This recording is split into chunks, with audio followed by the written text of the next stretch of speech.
ఓం శ్రీ సాయిరామ్.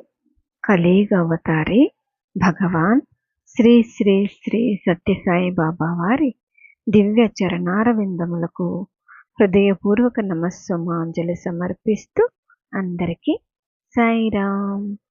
శ్రీ సత్యసాయి ఆనందదాయి సాయితో పయనం పుస్తక పఠనం తరువాయి భాగం అండి. ప్రాపంచికమైన ఆశలను విడిచిపెట్టి నన్ను పొందండి. నేను మీ వాడిని, మీరు నావారు.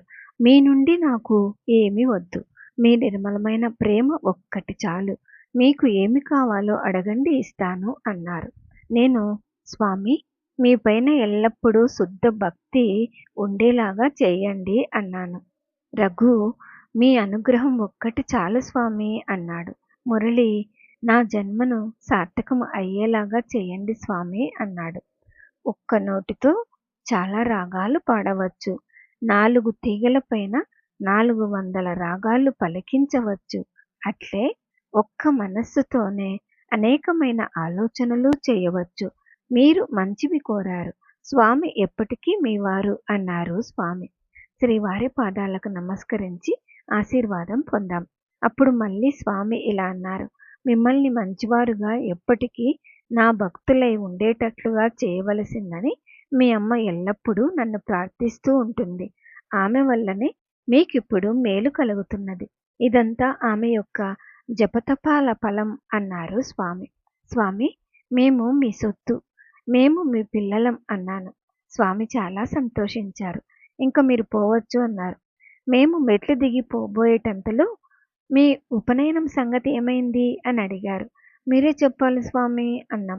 అట్లయితే ఇప్పుడే చేసేస్తాను. కాదు, మీ తల్లిదండ్రులు చూసి సంతోషించని నా అబ్బాయిలకు నేను చేస్తాను అన్నారు. శ్రీ వీరభద్రం గారిని పిలిచి మంచి రోజు ఎప్పుడని అడిగారు. 27, 28 తేదీలు మంచి రోజులని ఆయన చెప్పారు.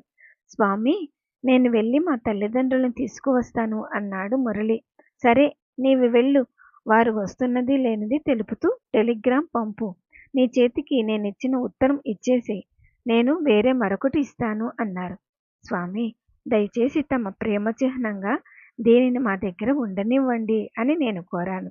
స్వామి మురళితో, అయితే సరే, ఈ ఉత్తరం రేపు తీసుకొనిరా, దీనిలోనే రాసిస్తాను అన్నారు. స్వామి, టెలిగ్రామ్ ఇవ్వవలసిన అవసరం ఏమిటి? మీరు వారిని ఇక్కడికి రమ్మన్నారని చెప్తే తక్షణం వాళ్ళు వచ్చేస్తారు అని నేను స్వామికి మనవి చేశాను. అలాగా, మీ ఇంటిలోని సమస్యలను గూర్చి నీకేమి తెలుసు అని మురళితో, రేపు ఉదయం రా, బెంగళూరు దాకా నిన్ను ఎవరి కారులోనైనా పంపిస్తాను. అక్కడి నుండి మైసూరుకి నువ్వు బస్సులో వెళ్ళవచ్చును అన్నారు. స్వామి, దయచేసి ఇప్పుడే చేసేయండి. ఉపనయన సంస్కారం స్వయంగా మీరే చేస్తున్నప్పుడు ఇంకా ముహూర్తాల కోసం చూడవలసిన అవసరం ఏమిటి అన్నాడు మురళి. ఓహో, నీ ఉపనయనం అయిపోయింది కాబట్టి ఇలా అంటున్నావు. వీరభద్రం, నేను ఈ ఉత్సవం ఈ హాలులోనే రేపు ఉదయం చేస్తాను అన్నారు. అప్పారావును పిలిచి పంచాంగం తెమ్మన్నారు. రఘు యొక్క పుట్టు పేరేమిటని అడిగాను. అతని పుట్టు పేరు సుబ్రహ్మణ్య. అతని నక్షత్రం నా నక్షత్రం అడిగారు. 27వ తేదీ మంచిదని, ఆ రోజున ఉపనయనం చేస్తామని చెప్పారు. అన్నీ నేనే సిద్ధం చేశాను. గొప్ప విందుకు ఏర్పాటు చేశాను. మీ బంధుమిత్రులందరినీ ఆహ్వానించండి అన్నారు. తాను వెళ్ళిపోయేటందుకు వీరభద్రం స్వామి అనుమతి కోరాడు. ఏమి, తూర్పుగోదావరి జిల్లాలో నీ పిత్రార్జితం ఏమైనా ఆస్తి వ్యవహారాలు ఏమైనా చూసుకోవాలా? మరికొన్ని రోజులుండి అప్పుడు వెళ్ళు. ఈ అబ్బాయిల ఉపనయనం నీవు చెయ్యి. మనం అది శాస్త్రోక్తంగా చేద్దాం. ఎవరి ధర్మానికి సంబంధించిన శాస్త్ర విధులను వారు పాటించాలి. నేనే స్వయంగా వీళ్లకు యజ్ఞోపవీతం చేస్తాను. మంచి ముహూర్తం చూసి చేయకపోతే భవిష్యత్తులో హాని కలుగుతుంది. శక్తివంతమైన అగ్ని ఇక్కడ ఉండగా చెడు ఏమీ జరగదు అన్నారు స్వామి. ఏయ్ పెళ్ళికొడుక, ఇది నీకు సమ్మతమేనా అని స్వామి నన్ను అడిగారు. మీరెలా చెప్తే అలాగే స్వామి అన్నాను నేను. రఘును కూడా అలాగే అడిగారు. అతడు కూడా నేను చెప్పినట్లే సమాధానం చెప్పాడు. స్వామి, రేపు మేము వెళ్ళిపోవాలి కదా అని చాలా బాధపడుతున్నాం. ఇప్పుడు మరో 4 రోజులు ఉండాలని కోరుతున్నాం అని నేను అన్నాను. నువ్వలా అనుకుంటున్నావు గాని ఇతడేమో వీలైనంత త్వరగా వెళ్ళిపోవాలని అనుకుంటున్నాడు అంటూ రఘును హాస్యం చేశారు. 10 ఏళ్ల వయసు వచ్చేసరికి అబ్బాయిలకి ఉపనయనం తప్పక చేసివేయడం మీ సంప్రదాయం. కానీ మీకు ఇంతవరకు ఉపనయనం జరగలేదు. గాయత్రీ మంత్రం జపించకపోతే మీరు మందబుద్ధులైపోతారు. అందుచేత గాయత్రి మంత్రోపదేశం చాలా ముఖ్యం. అది ఇహపరతారకం అని చెప్పారు స్వామి. మరునాటి ఉదయం వచ్చి తమను చూడవలసిందని మురళితో చెప్పారు. 25వ తేదీ ఉదయం మేము మందిరం ఎదుట నిలబడి ఉన్నాము. మైసూరుకు తీసుకువెళ్లేందుకు స్వామి ఉత్తరం ఇస్తామని చెప్పి ఉండడం చేత మురళి నిరీక్షిస్తున్నాడు. స్వామి ఇంటర్వ్యూలు ఇచ్చే గదిలో కొంత దూరంలో నిలబడి ఉన్నారు. మురళిని పిలిచి, ఉపనయనం ప్రస్తుతానికి నిలుపుదల చేయాలి. శ్రావణమాసం మొదటి వారంలో తప్పక చేస్తాను. మీ నాయనకు కోర్టు పనులున్నాయి. మీ అమ్మమ్మ భిక్ష ఇవ్వడానికి సిద్ధం చేసుకుందుకు కొంత వ్యవధి కావాలి. మీ పిన్ని రాధమ్మకు కూడా ఈ అవకాశం కోసం కాచుకొని ఉంది. కానీ 27వ తేదీకి ఆమె పుట్టపర్తి రాలేదు. టెలిగ్రామ్ ఇచ్చినా 27వ తేదీ కల్లా వచ్చేందుకు వాళ్లకు సాధ్యం కాదు.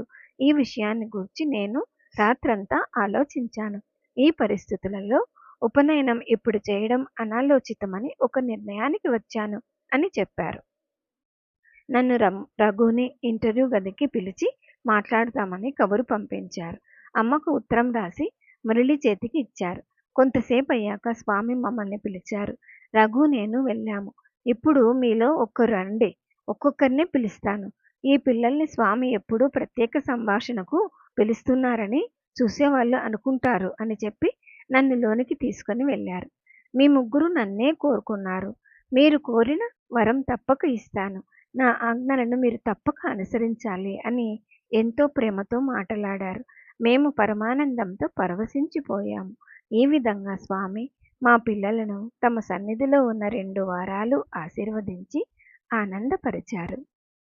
ఒకసారి మా పెద్ద కొడుకు మురళి ఒక్కడే పుట్టపర్తి వెళ్ళాడు. వాడు మళ్ళీ మైసూరుకి బయలుదేరి రావాలనుకున్న రోజున భగవాన్ శ్రీ సత్యసాయి బాబా వారు మందిరం బాల్కనీలోకి వచ్చి నిలబడి దర్శనం కోసం నిరీక్షిస్తున్న భక్తులు అందరికీ ఈరోజు సాయంకాలం బయలుదేరే బస్సులో ఎవ్వరూ పోవద్దు అని చెప్పారు. స్వామి వెళ్ళవద్దన్నారు కదా అని మురళి ఆ రోజు బయలుదేరకుండా ఉండిపోయాడు. పోవాలన్న తొందర ఉన్న వారంతా స్వామి హెచ్చరికను లెక్క చేయకుండా బయలుదేరారు. మామూలుగా ఆ బస్సును నడిపే డ్రైవర్కి ఆ రోజున వీలు కాకపోవడం చేత అతని బదులు ఒక లారీ డ్రైవర్ని ఆ పనిలో నియోగించడం జరిగిందట. అతడు త్రాగుడు మైకంలో దారి సరిగా కనిపించకపోవడం చేత పంట పొలాల్లోకి నడిపించేశాడట. అలా పోయి లోచర్ల అనే పల్లె దగ్గర దారి పక్కనున్న ఏతాం బావిలో ఆ బస్సు పడిపోయింది. ఆ బస్సులో ఉన్నవారంతా చనిపోయారు. తెల్లవారగానే స్వామికి ఈ వార్త తెలిపారు. స్వామి త్రాళ్ళు మొదలైన సాధనాలను పంపించి మృతదేహాలను బయటికి తీయించారు. ఆ రోజు స్వామి మేడ మీద వరండాలో అటు నుంచి ఇటు, ఇటు నుంచి అటు పచార్లు చేస్తూ బిగ్గరగా నవ్వినారట. దగ్గరలో ఉన్న భక్తులు అయోమయంగా ఎందుకు స్వామి నవ్వుతున్నారు అని అడిగారట. అప్పుడు స్వామి నేను లయకర్తను కదా అన్నారట.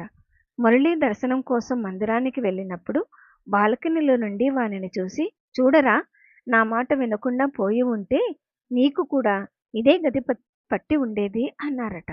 వార్తాపత్రికలో ఈ బస్సు ప్రమాదం వార్త చదువుగానే ఇంకేముంది, మురళి చచ్చిపోయాడని మేమంతా అనుకున్నాం.